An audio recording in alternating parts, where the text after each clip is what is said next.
financial advisor, someone to help guide you in your most important financial decisions. In today's Tampa Bay Reads, we talk to the CEO of Questmont, a virtual family office that handles wealth management.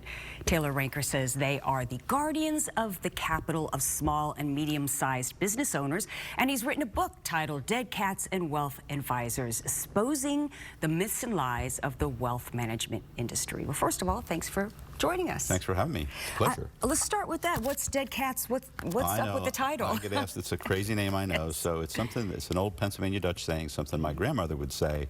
She would say, "You can't swing a dead cat without hitting a lawyer, or you can't swing a dead cat without hitting an insurance agent." So it was meant to be derogatory. Right. I just use it to encompass my industry, and I want to be clear. No cats were harmed in the writing of this book. Thank you for clarifying. Okay. Our viewers love We're cat animals. lovers. Yes.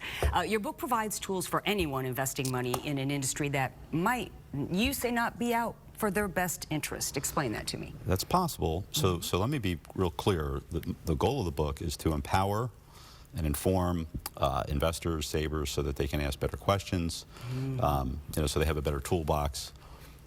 And here's the problem. So what I like to say is you can't be the drug dealer and the doctor, okay? So when you go to hire a financial advisor, you think you're hiring a doctor. You think you're hiring someone who's going to look out for you holistically. Well, what if they're actually the farmer rep?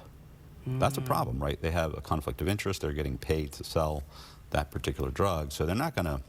Or in their case, their products. Their product, right. You know, whether it's a big insurance company, big brokerage firm. We actually have something, Linda, we call the business card litmus test. So you can look at an advisor's business card and look at the disclosures on the bottom and see who they actually represent. Oh, I didn't even know that. Whether it's a big insurance company, big brokerage firm, big fund company, I implore your readers to do that research if they're considering hiring an advisor. So what other questions do we need to ask when we go in to hire an advisor? I would say, how are they compensated, right? How are they paid? Like if they sell you this CD, do they get a certain a spiff, a commission, right? If they sell you this IRA or this annuity. And this is a key distinction, and we went to great lengths to structure our firm so the client pays us. So we are legally beholden. So you want to find out, are they a fiduciary, or are they getting paid some sort of kickback? The way I like to explain that is, let's say Fund A is better for you, but Fund B pays a higher commission. Well, there's a clear incentive to put you in Fund B. Right. That's not holistic advice. Got it.